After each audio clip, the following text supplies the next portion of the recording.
ప్రపంచ దేశాల్లో April 2 tension ప్రారంభమైంది. ఆ డేట్ నుంచి అమెరికా తమ దేశంలోకి దిగుమతి అయ్యే ఉత్పత్తులపై ఆ దేశం ఈ దేశం అని తేడా లేకుండా 25% పన్ను బాధేయనుంది. అయితే భారత్ తో సమైక్యతగా ఉంటున్నట్లు మాట చెప్పినా చివరకు అలాంటి ఊరట ఏదీ లేకపోవడమే మన దేశం వరకు ఉన్న కన్సర్న్. పైకి మాత్రం భారత్ మా మిత్ర దేశం, భారత ప్రధాని గొప్ప వ్యక్తి అంటూ మాటలతో ఊదరగొడుతున్న ట్రంప్ పన్నుల విషయంలో మాత్రం మరో మాటకి తావీయలేదు. దీంతో మన దేశం కూడా ఈ పన్నుల బాధుడుకు తయారవలసి వచ్చింది. ఇక ఈ 3 రోజుల్లో ఏదైనా అద్భుతమో అమెరికా నుంచి ప్రకటన వస్తే తప్ప ఈ పరిస్థితిలో మార్పు ఉండకపోవచ్చు.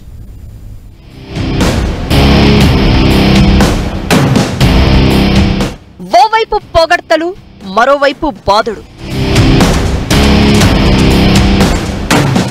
ఏప్రిల్ 2 నుంచి భారత్ పై పన్నుల మోతకి సిద్ధమైన ట్రంప్. ఓవైపు మన ప్రధాని మోదీని, భారత్ ని ప్రశంసలతో ముంచెత్తుతూనే ట్రంప్ పన్నుల బాదుడుకు సిద్ధమయ్యారు.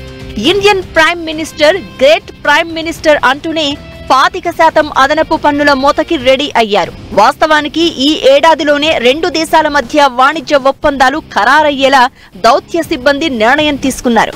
గత వారంలో అమెరికా నుంచి ఓ టీం వచ్చి వెళ్లింది కూడా.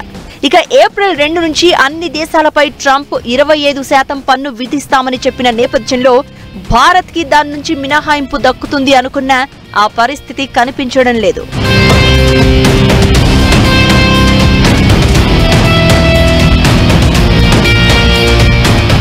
అమెరికాలోకి ప్రవేశించే అన్ని దిగుమతి చేసుకున్న వాహనాలపై 25% టారిఫ్ వసూలు చేస్తారు. ఇది ఏప్రిల్ 2 నుంచి అమలు కానుంది. అంతేకాదు వెనుజులా నుంచి చమురు కొనుగోలు చేసే దేశాల ఉత్పత్తులపై కూడా 25% పన్నుని ట్రంప్ అమలు చేయబోతున్నారు. ఇప్పటికే ఆ ఉత్పత్తులపై ఏదైనా పన్ను ఉంటే దానికి ఈ 25% అదనం. దీని ప్రకారం విదేశాల్లో అసెంబుల్ చేసిన అమెరికన్ బ్రాండ్లతో సహా అమెరికాలో దాదాపు సగం వాహనాల సేల్స్ పై ప్రభావం చూపుతాయి.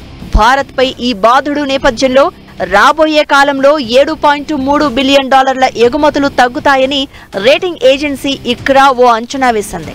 అలానే అమెరికా ఉత్పత్తులలో electronic, medical devices, high end motor cycles వంటి కొన్నింటిపై పన్ను తగ్గించడానికి కూడా భారత్ నిర్ణయం తీసుకుంది.